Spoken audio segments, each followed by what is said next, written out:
All righty. Good morning, everybody, and welcome to Unchurch with Katie Weaver.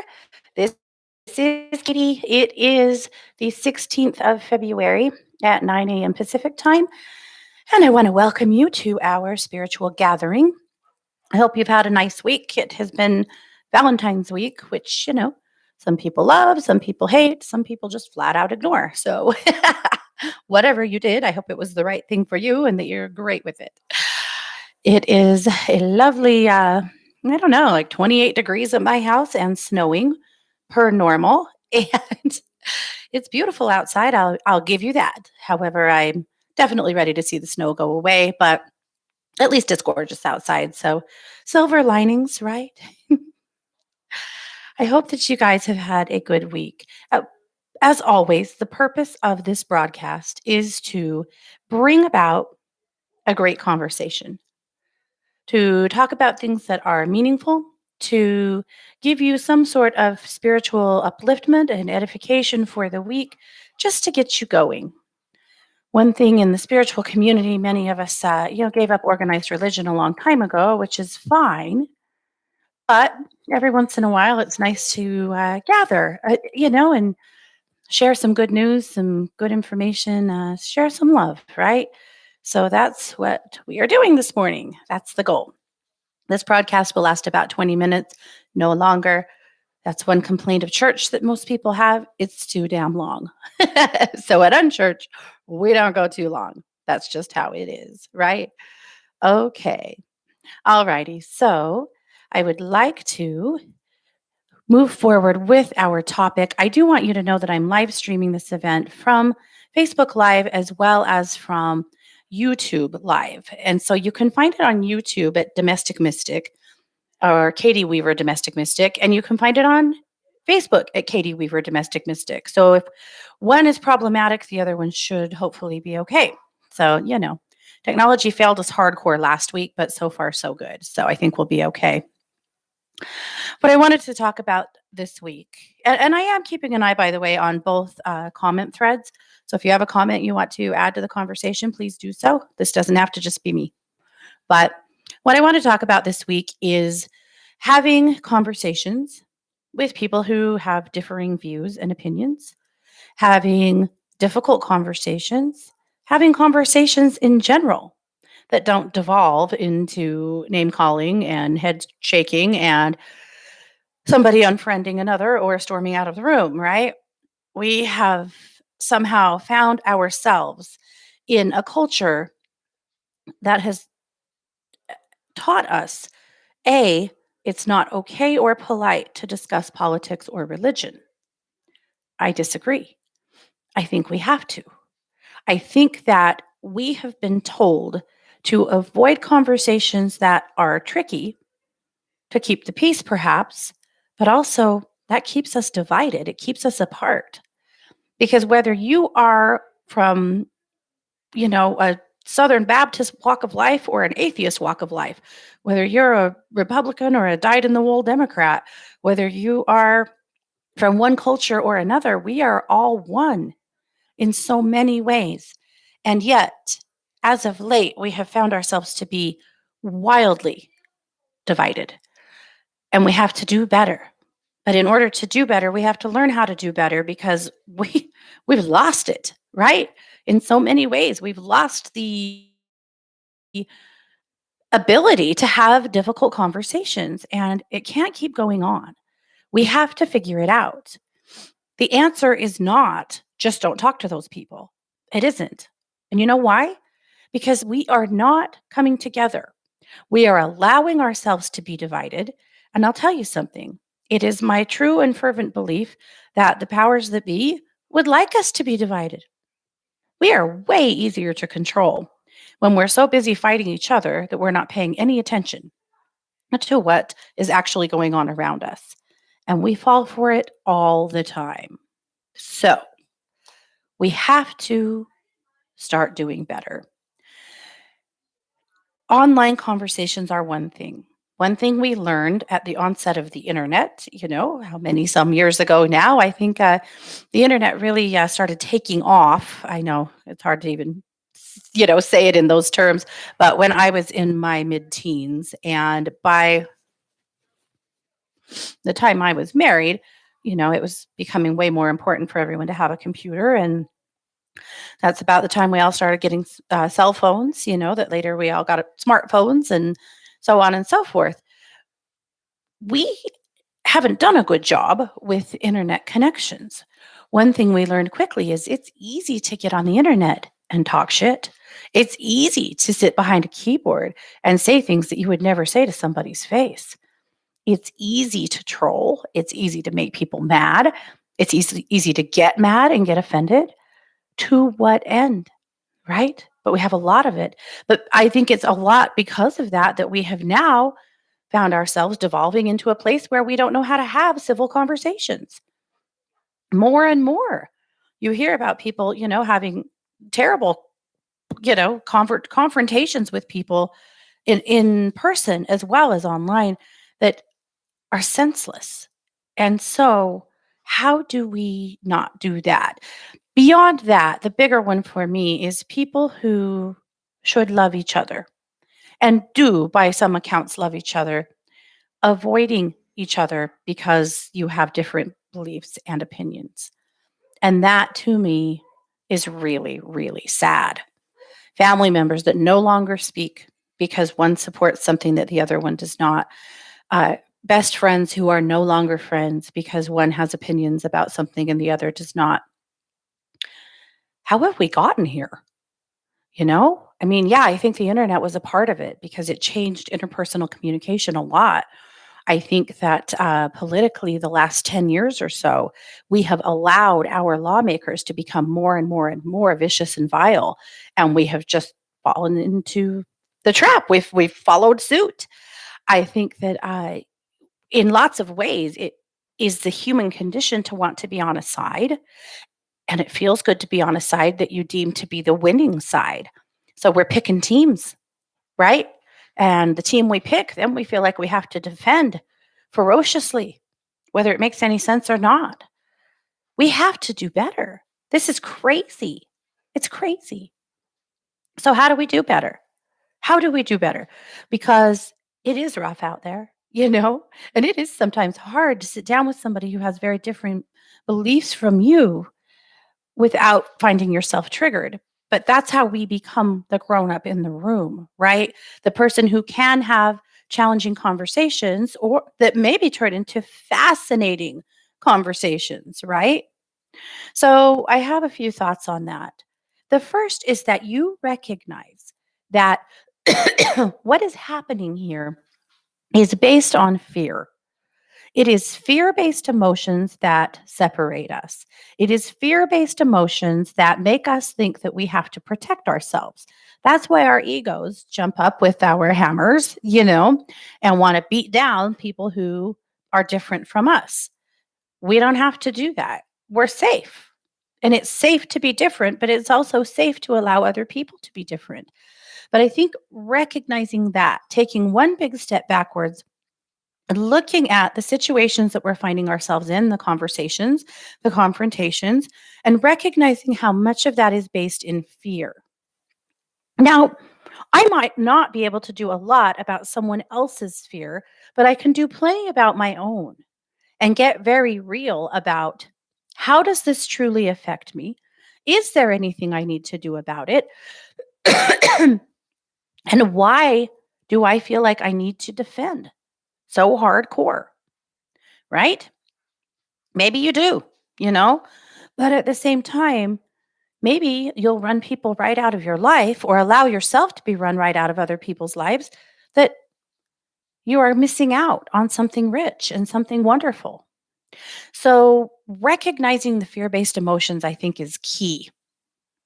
The second part of it, I do believe, is recognizing the energy we have or we seem to have around being smarter. That's one I see constantly. If you don't believe the things that I believe, surely you are stupid. Stupid to the core, right? This is a pretty common one, lots of words being thrown around. Stupid, uneducated, ridiculous. hysterical. I could go on, but who needs all those words out in the ethers today, right? But there's a lot of it. That's something that I think we really have to work on and think about is that just because somebody sees things differently than you do does not make them stupid. And by the same token, just because you see something differently than someone else does not make you stupid. There's a lot of information out there these days, some of which is valid, some of which is not, some of which is very helpful, some of which incites mass hysteria. That's true. And yet, we are all adults who have the right to do our own research and form our own opinions. And when we can allow others to do the same, we can show respect for what they want to believe, what they do believe. That doesn't make you smarter. It doesn't make them smarter. It makes you different. You have a different background from me. I was raised differently. You were raised in a different area. You had parents who had a certain belief set or a neighborhood that did. I did too. We all have many differences. And we also have many, many things that make us the same, right? One thing I've seen is that people have a hard time having conversations without defending their base, their idea, without getting defensive if someone challenges their idea, partly because your ego is just working so hard to try to keep you safe, but also partly because we have been really it's been built into us that you have to be right. And what's true? There's never a 100% right answer. There really isn't, because the way things have been experienced, you take an accident, right? There's a car accident, and the police take statements from people that were in the accident, people that witnessed the accident. Every statement is different. There will be some similarities, of course, some things that are probably mutually agreed upon, but there's differences. Why? Because everyone is having their own experience. Does it necessarily make one person right and one person wrong? Maybe not. Because from my perspective of standing on this street corner, this is what I saw happen versus your perspective of watching out the window up on the third floor, right? There is a difference in how we see things. That doesn't make someone right. It doesn't make someone wrong. It doesn't mean you have to defend yourself to the death. But boy, we have really been led to think that these days, right? The third point I think we always have to remember is don't take everything so personally. It doesn't have to feel like a personal attack on you unless you would allow it to be. If somebody says, well, Christians, blah, blah, blah, and you're a Christian, perhaps you might want to say, it's an interesting perspective, but that's not been my experience. Can I tell you what I have experienced? That's great. That's good interpersonal skills, right? But coming back with an insult, anger, when you meet people where they are with anger, with insults, with fear based thinking, you don't get anywhere. Now, will you change that person's mind? Maybe not. It's actually not your job to. But perhaps, if they can meet you in a place of respect, maybe they'll learn something and maybe you will too. Because perhaps they'll come back to you and say, that's an interesting perspective and I appreciate you sharing it. This is why I feel the way I do, right? And maybe you'll learn something about them or their experience that helps to also shape your perception. One thing that I know for sure is that we don't know anything, right? At the end of the day, we think we know a lot, right? We think our team is winning. We think we have it all figured out, but we don't. There's a lot going on behind the curtain in any culture, in any situation that we maybe don't see or we don't know about. I think it's really important for all of us to assume that we don't know. The next point of the conversation is never assume off the bat that malintent is intended, right? Never assume that malintent is intended. When someone expresses a strong opinion, they are showing you their wound. They are showing you a piece of them, a piece of their life experience, a piece of something that has formed their opinions and their attitudes in this life, right? It's not really about you. It doesn't necessarily have to be an affront to you because they're just showing you their wound. Just the same way that, depending on the way you respond to them, you are showing them your wound. Because, guys, we all have wounds, right? We all have wounds. That's what life does. It wounds us. And we heal, hopefully. And then maybe we develop another wound down the road. I mean, it's just normal. It's just how it's what the human experience is about in some ways. Not that we always have to be wounded. I don't think that anyone is truly broken, but we do have a wound here and there. So be careful of making assumptions and assuming that people mean malintent when they perhaps do not.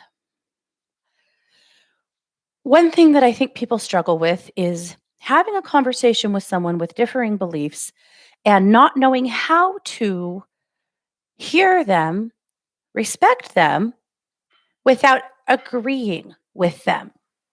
Have you ever had this conversation? This has come up for me many times when somebody tells me, you know, you know, I'm not going to make an example because that just creates more division, I think. But they spill out to me a very strong and hardline opinion about something that they believe, and I don't really, I'm not interested in having a conflict, but at the same time, I feel like a traitor to my own cause if I just say, yeah, okay, got it, uh huh, right.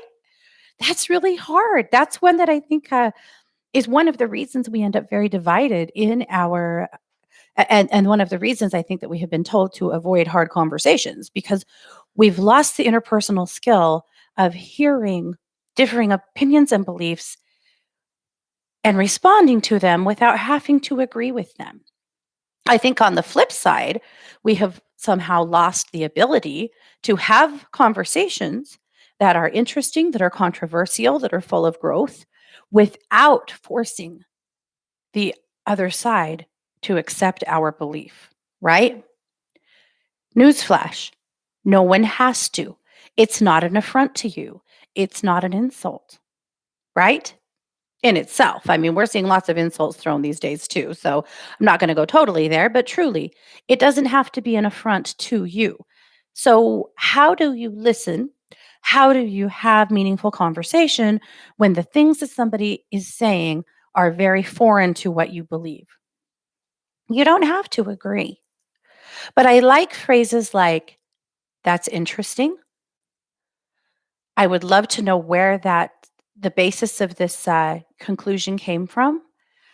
Thank you for sharing your perspective with me. I appreciate your opinion.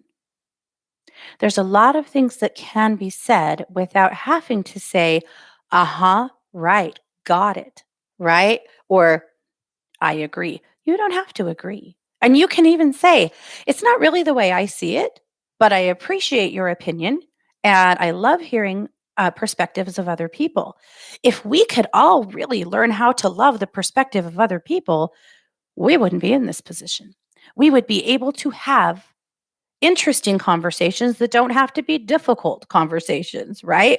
We could hear what each other are saying without having to defend. And I think that's the last part of what I want to talk about today. And that is the listening skill of listening to understand versus listening to respond. We get very wrapped up in details, right? We get very wrapped up in little things versus listening with the intent to understand. So perhaps someone wants to tell you all about why they feel a certain way about a certain subject, and you listen, kind of. You're listening, but what you're doing is forming your argument while they speak, right? You're bullet pointing, you're grabbing the bits that you want to confront. You're not fully listening, right? If you are listening to understand, then when they're done speaking, your next response should be a question. So, what I'm hearing you say is, I understand that you believe blah, blah, blah. Help me understand what that means to you. What did happened in your life, or what is your basis? Where did this come from for you? There's a lot of places you can dig a little deeper, right? But if you're really listening with the intent to understand, you are probably going to respond with a question versus waiting impatiently for that person to be done so that you can, boom, interject with what you so wisely have to say. Right? We're all guilty of it. There's no shame in it. We're all guilty of it. But I do challenge you to try to listen with the intent to understand versus the intent to explain or to respond. Part of that is being willing to be vulnerable enough to ask questions. Be vulnerable to ask if you don't understand something. Be vulnerable enough to ask someone to expand on something that you didn't quite grasp or get. That's okay. That goes back to that idea that you have to be stupid or smart. If you don't get it, you're dumb. If you do get it, or if you're on my side, you're smart, right? No, we have to get beyond that. We have to get past that idea that in conversations, we have winners and losers. We have to get beyond the idea that the way one person sees things and the way another person sees things, there's someone's right, someone's wrong. There's a winner, there's a loser. There's a smart guy, there's an idiot. It's not true. I wish I could take away all of the name calling we're seeing in this current world. I can't. It's what it is. I can choose to not be triggered by it. I can choose to not have to defend my base. I'm not perfect. I'm going to do it sometimes. You're going to do it sometimes. There's no judgment in it. But if you're like me, you're tired of feeling like you have to be on a side. You're tired of feeling like you don't have the freedom to enjoy all people for who they are because of something that they believe. My challenge for you this week is ask more questions, be vulnerable, put your fear aside, be willing to recognize someone else's wound, be willing to show someone your wound, and really talk. Really talk.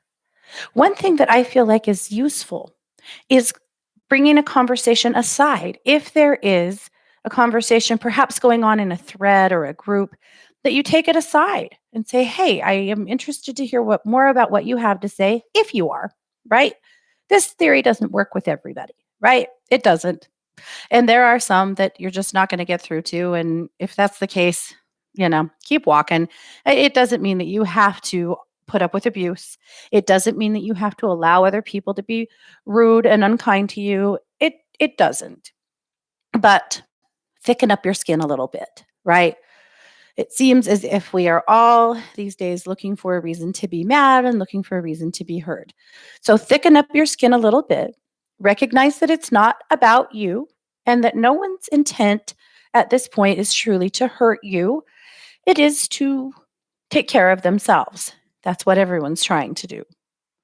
I think that if we can keep employing better interpersonal skills, we can create a much more unified world with people on every side of the aisle, of religion, of culture, of all kinds of beliefs, if we are willing to put our fear aside and if we are willing to listen, to truly, truly listen.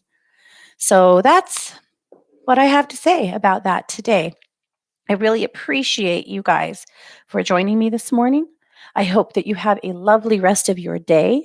If you'd like to learn more about me, just head over to katie-weaver.com. It's all there. And I'll be back next week, same place, same time for Unchurched. So take care and have a wonderful, wonderful day.